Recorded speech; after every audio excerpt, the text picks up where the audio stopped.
Nabi Isa tidak disalib, malah masih hidup sampai sekarang. Ini fakta sebenarnya. Kalau tidak disalib, di manakah Nabi Isa berada saat ini?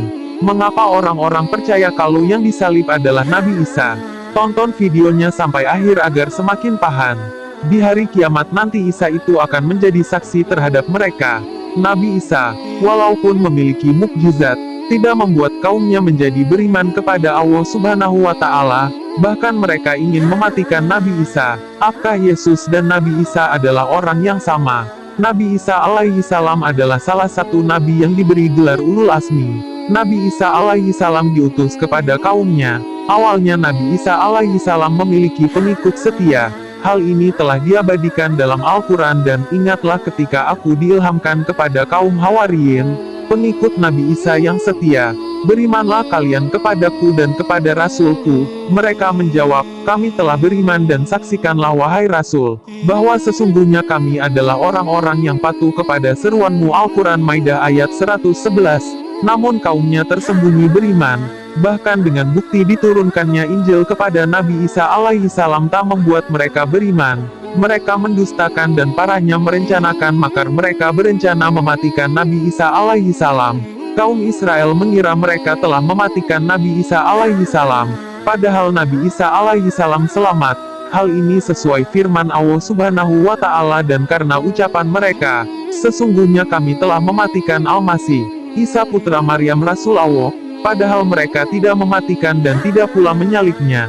Tapi yang mereka matikan ialah orang yang diserupakan dengan Isa. Bagi mereka, sesungguhnya orang-orang yang berselisih paham tentang yang dimatikan benar-benar dalam keraguan-raguan tentang yang dimatikan itu.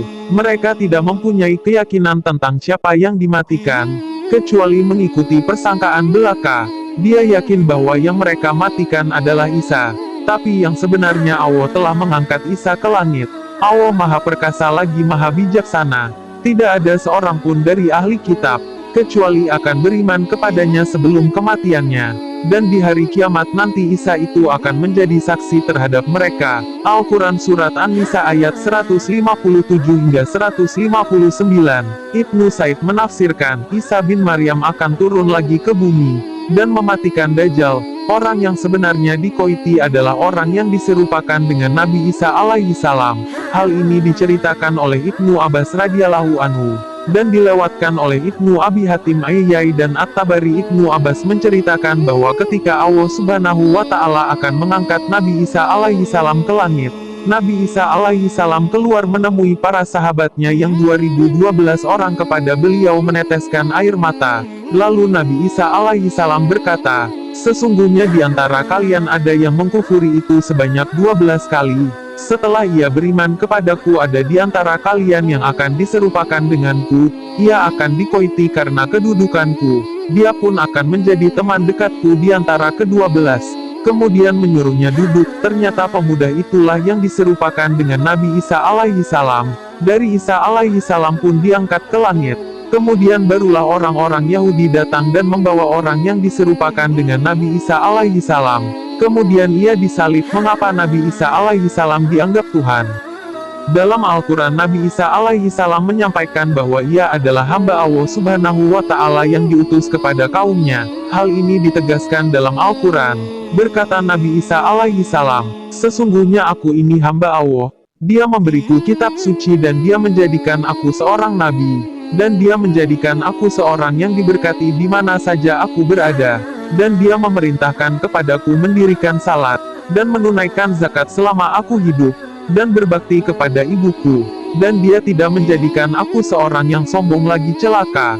Dan kesejahteraan semoga dilimpahkan kepadaku pada hari aku dilahirkan, pada hari aku meninggal, dan pada hari aku dibangkitkan hidup kembali. Itulah Isa putra Maryam yang mengatakan perkataan yang benar, yang mereka berbantah-bantahan tentang kebenarannya. Tidak layak bagi Allah mempunyai anak. Maha suci Allah. Apabila dia telah menetapkan sesuatu, maka dia hanya berkata kepadanya, jadilah, maka jadilah ia. Al-Quran Surah Maryam ayat 30 hingga 35. Bani Israel menuhankan Nabi Isa alaihi salam dan ibunya, sebab mereka berpikir bahwa Nabi Isa alaihi salam lahir tanpa ayah. Mereka terlalu berlebih-lebihan dalam menguraikan Nabi Isa alaihi salam. Hal ini sesuai sabda Nabi Muhammad Sallallahu Alaihi Wasallam, "Janganlah kalian berlebih-lebihan dalam memujiku, sebagaimana orang-orang Nasrani telah berlebih-lebihan memuji Isa putra Maryam. Aku hanyalah hambanya, maka katakanlah Abdullah, wa Rasulullah, hamba Allah dan Rasulnya." Hadits riwayat Bukhari. Karena hal ini Nabi Isa alaihi salam dimintai pertanggungjawaban oleh Allah subhanahu wa ta'ala. Nabi Isa alaihi salam pun melakukan pembelaan dan ingatlah ketika Allah berfirman, "Hai Isa putra Maryam, adakah kamu mengatakan kepada manusia, jadikanlah aku dan ibuku dua orang, Tuhan selain Allah?" Islam menjawab, "Maha suci engkau, tidaklah patut bagiku mengatakan apa yang bukan hakku. Jika aku pernah mengatakan maka tentulah engkau mengetahui apa yang ada pada diriku, dan aku tidak mengetahui apa yang ada pada diri engkau. Sesungguhnya engkau maha mengetahui perkara yang gaib." Al-Quran Maidah ayat 116. Pada dasarnya ajaran yang dibawa oleh Nabi Isa alaihi salam adalah mengesahkan Allah subhanahu wa ta'ala. Nabi Isa alaihi salam sama sekali tidak pernah mengaku bahwa dirinya Tuhan. Hal ini juga diabadikan dalam Al-Quran. "Aku tidak pernah mengatakan kepada mereka, kecuali apa yang engkau perintahkan kepadaku, yaitu perintah Allah, Tuhanku dan Tuhanmu. Dan aku menjadi saksi terhadap mereka selama aku berada di antara mereka. Maka setelah engkau wafatkan aku, engkaulah yang mengawasi mereka dan engkau adalah maha menyaksikan atas segala sesuatu." Al-Quran Surah Al-Maidah ayat 117. Isa alaihi salam adalah utusan Allah subhanahu wa ta'ala. Kepada kaumnya beliau tidak pernah mengaku bahwa ia adalah Tuhan. Kalau kalian pernah bertemu dengan orang yang mengaku sebagai Tuhan, Allah lah yang lebih tahu. Wassalamualaikum warahmatullahi wabarakatuh.